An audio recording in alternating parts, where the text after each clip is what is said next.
Hi, and welcome to City Desk, a behind-the-scenes look at Santa Barbara's top local news stories. I'm your host, Jerry Roberts, joined by an all-star lineup of local journalists for an inside look at these headlines.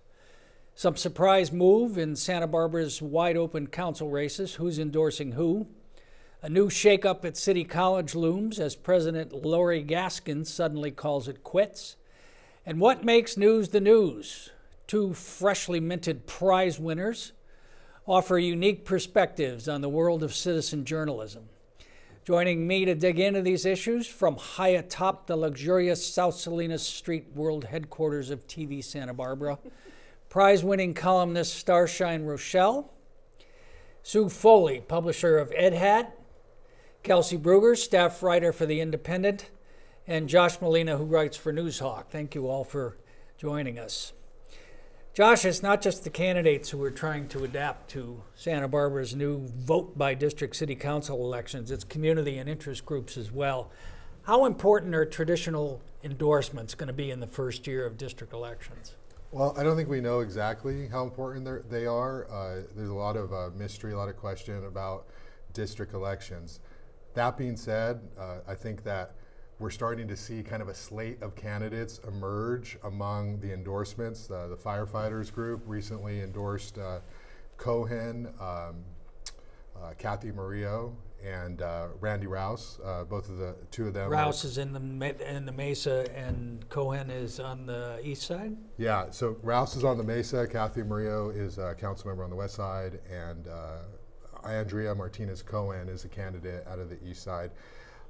They're also backed by the Democratic Party. So I think if you put both of those endorsements together, those are really significant in the sense of Democrats and the firefighters are going to organize really well. They're going to knock on doors. They're going to go exactly to people who have traditionally voted, and they did it last weekend recently, and in the rain they did it. They're going to do it all the way up. They're going to help people fill out the form, and they're going to make sure it goes in the mail. And that is a significant advantage for anybody who's endorsed by those groups. And it's not as though the Democratic Party has some mystery or great power. It's just the fact that they have on-the-ground resources. They're tapped into a wide base of volunteers. But they do have expectations. What are they hoping to get from these endorsements? Just good government, I guess, huh? Well, they're traditionally aligned with labor, so you're going to see these candidates who are probably going to be in step with the Democratic Party's values when it comes to wage issues, affordable housing issues. I think that's the expectation for them. Firefighters, they endorsed Kathy Murillo this time. They did not endorse her when she ran for council the first time. A lot of it is a game of Kathy's running against Sharon Byrne, who's kind of pro-business, and it would be less likely to be favorable to labor, I suppose, at City Hall. Maybe, but they endorsed her when she ran in 2011. They endorsed Sharon Byrne, so maybe they sort of felt like we're going to try something different this time. I think a lot of the calculus, the strategy with those groups is who looks like they're going to win, because we want to be on their side. And we know incumbents have an advantage, and Randy's an incumbent, Kathy's an incumbent. The police didn't endorse. They have not endorsed. They're waging kind of a public relations battle internally with some issues and their problems with Police Chief Cam Sanchez, low morale, a lack of progress internally on a variety of issues. So that's kind of their issue. That's surprising that they didn't endorse.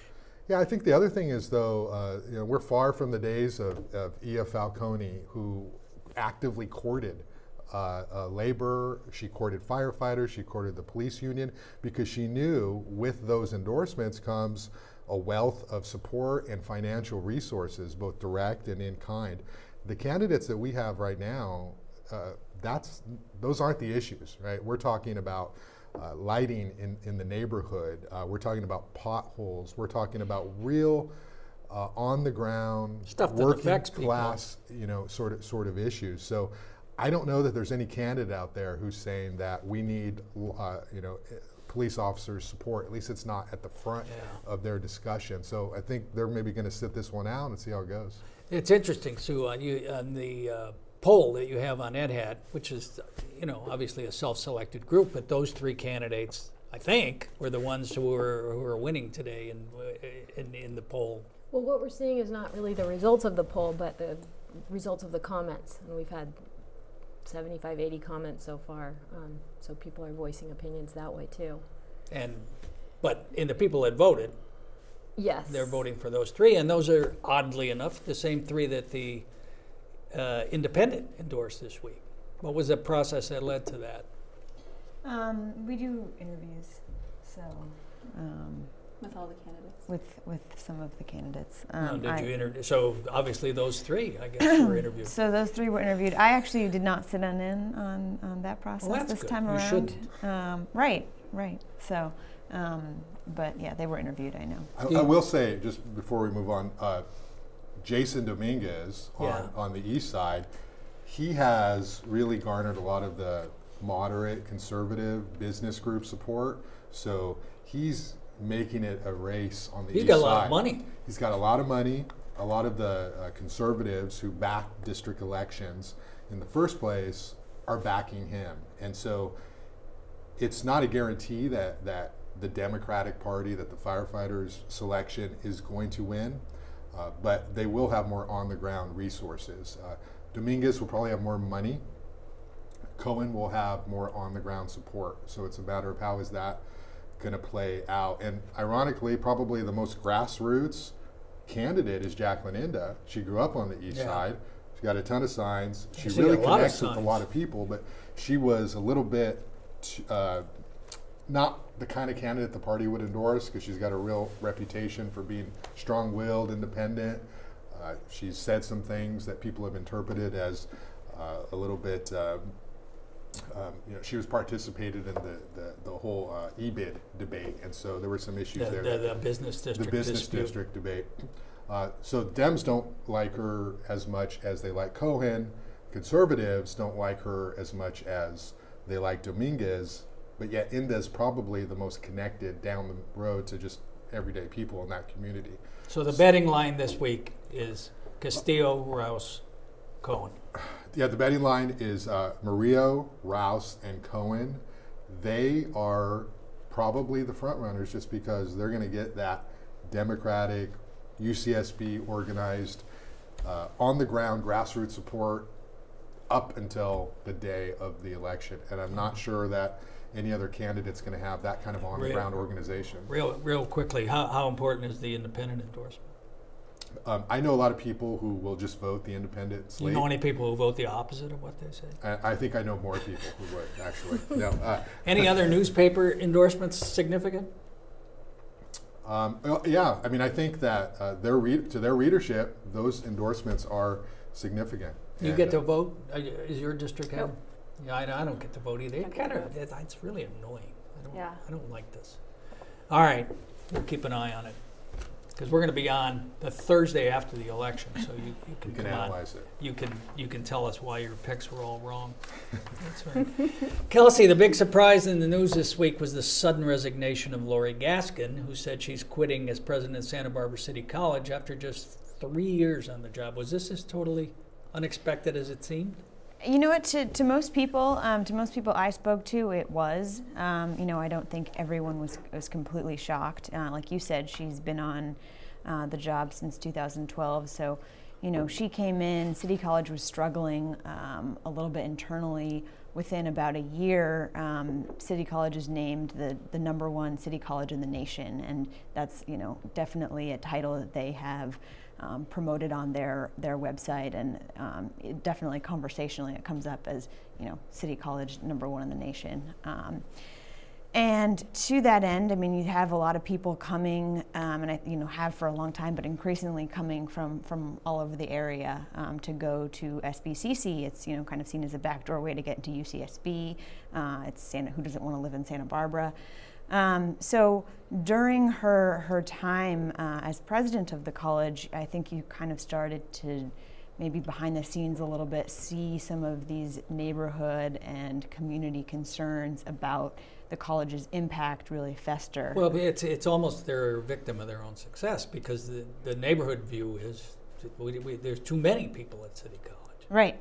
Right, and you have those surrounding neighborhoods around the college, you know, being called Light Isla Vista, and you know these apartment complexes that are turned into, you know, dorms, basically a bunch of kids partying all night on, you know, Thursdays, Fridays, Saturdays. So, you know, you have these concerns growing during her tenure, and I think, you know, whether it's fair or not, I think Elliot Rodgers' mass murder in 2014 really epitomized a lot of these concerns people had about people coming in from out of the area and causing havoc. Again, not that that's totally fair, but I think that, you know, hit her hard. And the defeat of the bond issue. The defeat of Measure S. I mean, I think that Measure S. That, I mean, that was significant, and I think really what that epitomized is, you know, she was asking voters to approve a $288 million bond, and that seemed like a slam dunk initially to a lot of people at Santa Barbara. They endorse, they support education, and I don't think she was expecting it to be difficult. She had a very vocal minority coming out against it, and they were successful. Very, very controversial on Edhat, the bond issue about City College. You got a lot of commentary about that. We did get a lot of comments on it. Yeah, I think it surprised a lot of people, and I think Lori's response was, you know, this isn't a partisan issue. Education is nonpartisan. That's a big bond issue. And the problem with that argument is, well, like we were talking about before, with the Democratic Party organizing and knocking on doors and getting people to vote for something, it is a partisan issue if you're looking at it like that, because the Democrats initially took no position and didn't have enough people to support it. So the bond measure was unsuccessful. And they eventually jumped on the bandwagon, but they eventually far too did. late. Too late, yeah. So she had this session with some of the council members, though, on Monday, right? I think it was the week. I think it was last week. Before. So it was very unpleasant for her, I would imagine. A lot of criticism, a lot of complaints. Internally, yeah, you know, I think people were surprised. I think she's done. I think people see her as a successful, solid administrator. I think she's put a lot of programs in place. I mean, she's an administrator. She's a scientist. You know, I think at heart maybe, and some of this kind of Santa Barbara politics stuff, you know, there was a little bit of a disconnect there. Yeah, welcome to the NFL, huh? Yeah. And we would be remiss to not mention that 3 years is the time to get your maximum pension. So she gets whatever her salary is, $200,000 or I think it's thereabouts. about $3. About $3, okay, even more reason. And you know, lifetime health care, all kinds of good stuff like that. And she's going to hang around in Santa Barbara. Not hang around. She's going to remain. She said she plans to stay in Santa Barbara, and you know, hike, travel, do all that kind of stuff. You spend a lot of time in coffee shops. You'll probably see her working on her novel while you're in there, composing poetry, something like that. Usually chatting with you in coffee shops. Well, there's that. There's that too. All right. So who's next? I'll tell you something. I ran into Marty Bloom, who was on the board out there. I saw her in a coffee shop recently. Well, there you go. See? It's everywhere. Oh, just coincidence with it. Anyway, I saw her at the Granada the other night, and she offered me the job. So I'm not saying that they're hard pressed to find anybody or anything like that, but. I think they'll do one of those national searches. But there was a national search for her. I mean, wouldn't this be not solved, but people would be happier if it was somebody local. Internal. Would we not? Jack Friedlander is a name that he's one the hears. number 2. Yeah. I think. He's tried before. Yeah. So. Maybe it's time for a homegrown guy. I don't know. Maybe. All right. Thank you. Well, the people want to know, what did you tell Marty? I said, are you crazy? Why would I do that? It's a tough job. I mean, I think worst job. Yeah, I think she's done well. I mean, honestly, Well, she did better than her predecessor. Right, exactly. And you know, I think initially, I mean, I think she's really charmed a lot of people when she came in. I think, you know, I think people are going to miss her. Yeah. All right, Sue, a look at Edhat's numbers showed that the biggest story of the week to your audience was this weird story about the young woman who disappeared, but turned out hadn't disappeared at all. What was the fascination in that story for your readers, do you think? Well, I think that was a story that kind of personified what our readership is, and that is that Edhat it's a community. It's a community coming together online, which is kind of what Edhat was set up to do. And the majority of the comments that we got when the young woman went missing was people who were concerned, people who had seen the car, who had looked here and there, and some of her friends wrote in and updated, sent in updates via comments on our site. And so it was the community coming together, as we see time and time again on Edhat. When there's an emergency or something of concern in the area, we have our commenters are everybody. So it's not just a select group of people, it is the community, and they come together and they went looking for her. And what was the reaction after she was found in her dorm room? Overwhelmingly, it was a big sigh of relief, followed by a little bit of head scratching, me included. Yeah, because there were a lot of resources. A lot of and looking for her. And like anything, you're worried and you're tense, and then it ends up to be nothing, and you go, oh, good, and then you're like, well, wait a minute, this was a little bit irritating, but so there was that. But I think there was this overwhelming sense of relief. And we should note that Edhat was honored this week for the 9th year in a row. Yes. Is that right? In the Santa Barbara Independent Best of Santa Barbara polls. Yes. By curating stories from various media outlets, as well as familiar characters around town, and posting them message board style online, Edhat has become a favorite destination for news-seeking Santa Barbans. That's pretty good. That's pretty good. What's the model? We are very grateful to all who voted for us. And it comes with $1 million or something, doesn't it? The award? Or we can choose the $1 million or a plaque. And I think it's printed on cardboard, but we always choose that. You get the plaque. Because it's part of the set now. And Edhat, of course, is run out of a large corporate mega building. center, yes. Yeah, in your house. You and Sonos are competing for office space downtown. Yeah. So explain how your model of journalism differs from sort of traditional news organization. How it kind of comes from the grassroots up. Well, our model is citizen journalism, also sometimes referred to as democratic journalism. And what it is, I think that objectivity is sort of a myth, because nobody can be objective all the time on all subjects. And I think when you get this, you open up the playing field with citizen journalism, you kind of level it, and there are a lot of smart voices out there who have a lot of comments, a lot of things to say. Granted, they are all subjective, but when you get a large group of subjective voices from all walks of life, you end up with something that's, that gives the readers the opportunity to reach objectivity in a way. So I think taken collectively, the commentary. Well, taken collectively, you can read all angles. And I think one thing that we have been successful in achieving on Edhat is that we are Switzerland, for lack of a better word. We don't take an opinion. We don't take sides. But you do have a nanny that keeps certain comments off. What's up with that? That's a different thing. But I think that what we have done is allowed people from, you can have a conversation with somebody who you might not meet in a coffee shop, who you might not otherwise know. And I think that kind of is the appeal. It makes people feel more connected to the community and part of a family. Do you think that objectivity is a myth? I guess I could see the argument. That's very objective. I don't know. It is. Others say. What makes it journalism? on. We call it community journalism. I get the community. What's the journalism part?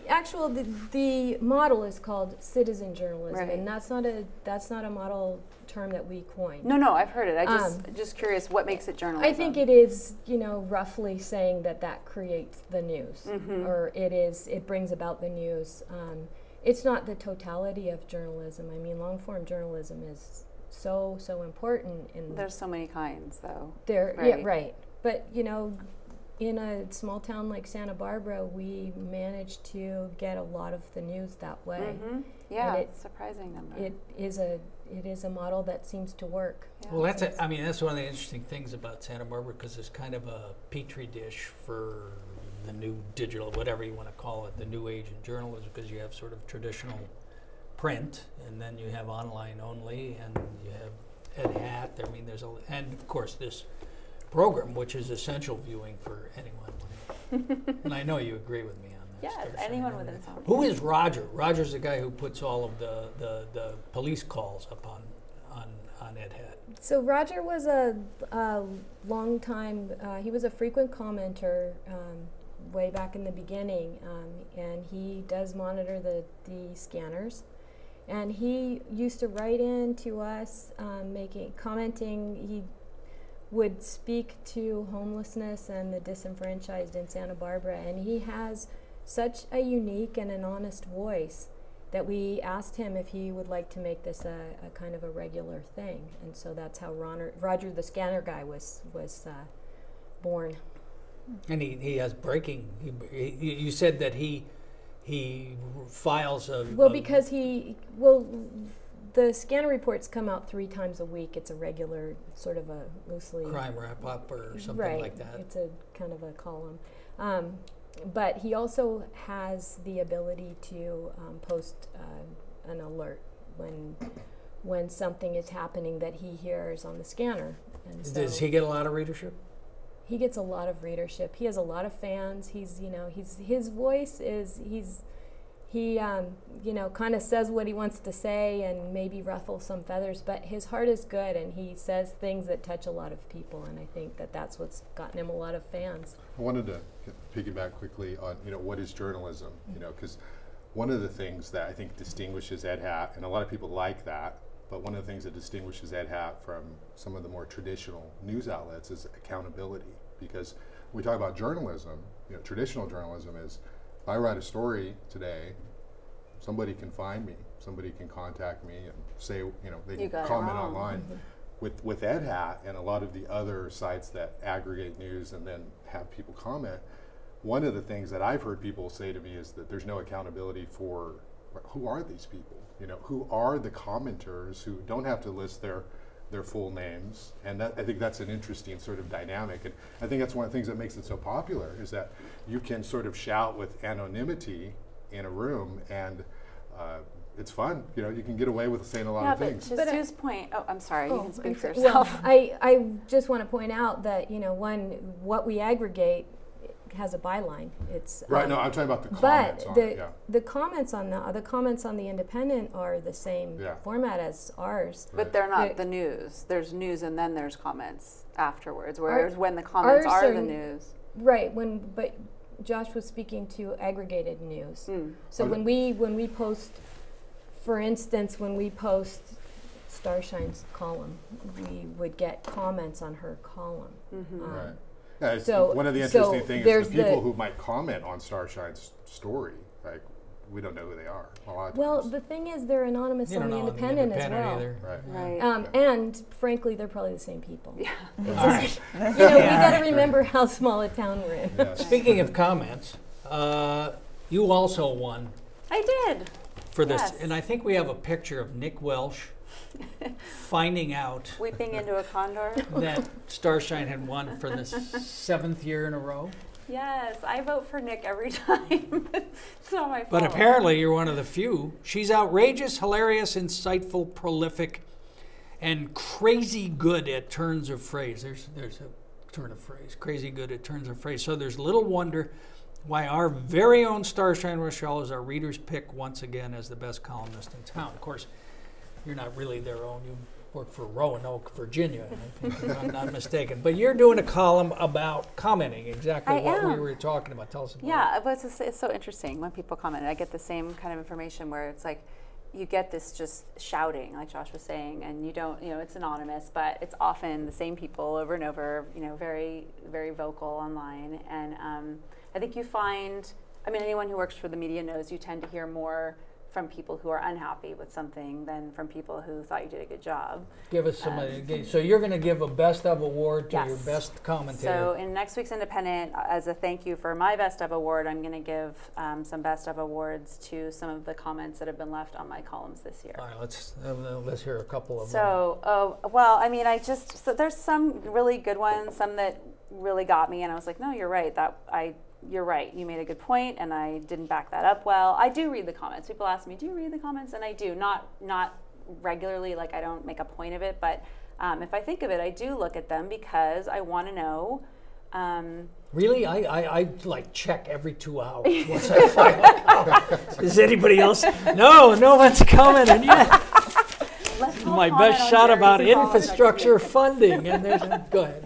I do, because I want to know if a topic I picked resonated, if it's getting people, if it's a talker, right? Like in the newsroom, we used to try to come up with stories that would be a talker, that someone would be bringing up at lunch with a friend the next day. Like, did you see that story on this? And then they'll start a conversation. My favorite thing is when they sort of go off on their own conversation about the topic. I never reply to comments there.